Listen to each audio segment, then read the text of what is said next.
Murder Mystery 2 has an absolutely massive amount of weapons. You've got basic commons, old school rares, legendaries, godlies, ancients, and of course, the famous Chroma weapons. But with so many different weapons, it can be difficult to understand just how far apart they are in terms of rarity, value, and demand. So today, we're going to be ranking MM2 weapons into 7 different levels. We'll start with the most basic weapons in the game and slowly work our way up to some of the rarest and most prestigious weapons you can own. And just a quick disclaimer, these 7 levels aren't an official MM2 ranking system.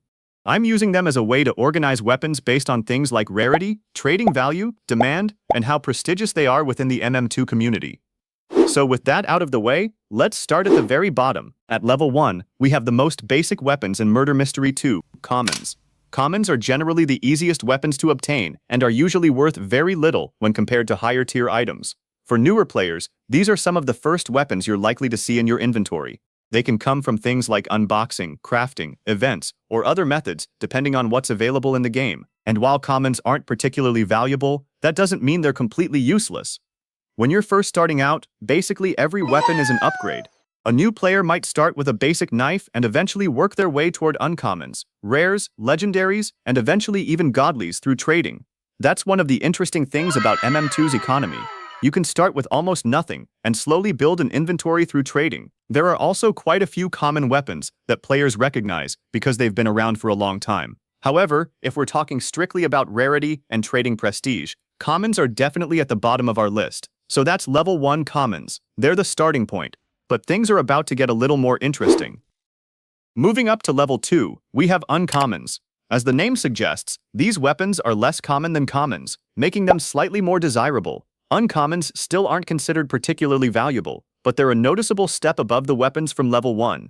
If you're a newer player trying to build your inventory, uncommons can be some of the first weapons you start collecting. And this is where trading becomes a little more interesting. Instead of simply collecting random weapons, you can start looking at what other players want and try to trade your items for something better. Maybe you trade a few lower tier weapons for an uncommon. Then you trade several uncommons for a rare.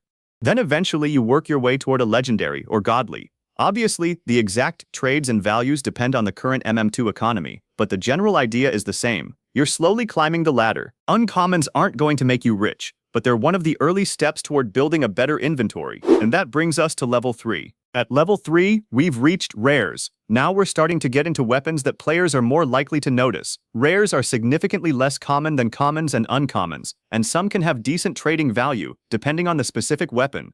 One important thing to understand about MM2 is that rarity doesn't always equal value. Just because a weapon is technically classified as a rare, doesn't mean every rare has exactly the same value. Age, demand, availability, and how popular a weapon is can all influence what players are willing to trade for it. This becomes especially important once we get into the higher levels. But at level 3, we're still relatively early in our journey. Rares can be great for newer players who are trying to build an inventory. And they're also a good way to start learning how MM2 trading works. You begin to learn things like demand, overpays, underpays, and which items other players actually want. And once you've moved past rares, we're getting much closer to the weapons that most players really care about. Because next up, we have legendaries. Welcome to level 4, legendaries. This is where weapons start feeling much more valuable. Legendaries are considerably rarer than the weapons we've talked about so far, and they're much more recognizable within the MM2 trading community. If you've been playing MM2 for a while, you've probably seen plenty of legendary weapons. They're also an important stepping stone for players trying to trade up. For example, instead of trying to go directly from a common to a godly, you can slowly build up your inventory. You collect better weapons, trade them for items with more demand, and continue working your way upward. Eventually, you might have enough value to start trading for godlies. And that's a huge milestone for a lot of players. The first time you get your first godly can feel like a massive achievement because you've gone from owning basic weapons to finally owning one of the items that everyone recognizes. But before we get there, there's one important thing to mention. Just because something is legendary doesn't automatically mean it's incredibly valuable. Once again, demand matters. Some items are simply more desirable than others, and that's a theme we're going to see throughout this entire ranking. But now it's time to move into the level that most MM2 players are familiar with. Godlies. At level 5, we finally reach godlies. Godlies are probably the most recognizable weapon rarity in Murder Mystery 2. If someone tells you they have an MM2 weapon, there's a pretty good chance they're talking about a godly. There are tons of different godlies, with some being much more valuable and desirable than others. You've got weapons like Luger, Death Shard, Shark, and many more. And this is where the MM2 trading economy becomes much more complicated. There isn't just one universal value for every godly. Some weapons might technically have similar values, but have completely different levels of demand. One item might be easy to trade because everyone wants it, while another might sit in your inventory for a long time because fewer people are interested in it. That's why experienced MM2 traders don't just look at a weapon's rarity. They also look at demand, age, availability, and current trading trends. Godlies are also where you start seeing some really impressive inventories. A player might have dozens of godlies, multiple sets, or several rare weapons that they've collected over years of playing. And while having one godly is already pretty cool, there are still 2 levels above it in our ranking. And that's where things get serious. Level 6 is where we're putting ancients and other extremely desirable high-tier weapons. Ancients are their own weapon rarity in MM2, and some of them are among the most recognizable weapons in the entire game. Examples include weapons such as Elderwood Scythe and Icebreaker. These weapons are often much harder to obtain than ordinary godlies, and some have extremely strong demand. One reason certain ancients can be so desirable is that they can be connected to limited events, sets, or older periods of MM2, and limited availability can have a huge effect on trading. If a weapon isn't being produced anymore, the number of copies in circulation can become limited.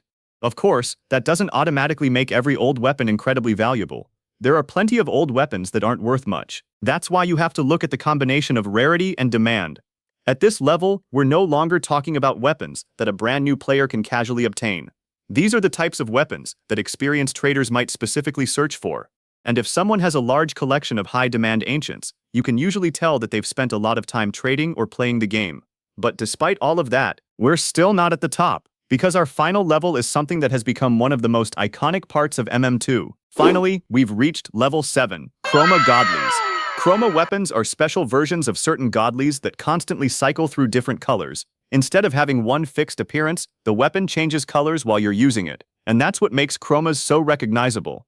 When chroma weapons became a major part of MM2, they quickly became some of the most exciting items for players to collect. But there's an important distinction here. Not every chroma is automatically the most valuable weapon in MM2. Just because something is a chroma doesn't mean it's worth more than every normal godly or ancient. The MM2 economy changes over time, and different weapons can rise and fall in demand. However, some high-demand chroma godlies have become extremely desirable among collectors and traders, and visually, it's pretty easy to understand why. A normal godly can already look amazing, but watching a chroma constantly change colors gives it a completely different appearance. For a lot of players, owning a high-value chroma is a major flex. And that's why I'm putting chroma godlies at the top of this particular 7-level system. They represent the highest level of our ranking and are some of the most recognizable weapons in the MM2 trading scene. So, let's quickly recap the 7 levels. Level 1, Commons. Level 2, Uncommons. Level 3, Rares. Level 4, Legendaries. Level 5, Godlies. Level 6, Ancients and other high-tier weapons. And finally, Level 7, Chroma Godlies. Obviously, the exact value of individual weapons can change over time, so don't take these levels as an official MM2 value list. They're simply a way of showing the general progression from basic weapons to some of the most prestigious items in the game. And that's it for the 7 levels of Murder Mystery 2 weapons, starting with the basic commons and working all the way up to Chroma Godlies. But now I want to know what you think. Would you change anything about these 7 levels? And what weapon do you think deserves to be considered one of the best weapons in MM2? Let me know in the comments. And if you enjoyed the video, make sure to like and subscribe for more MM2 content. Thanks for watching, and I'll see you in the next one.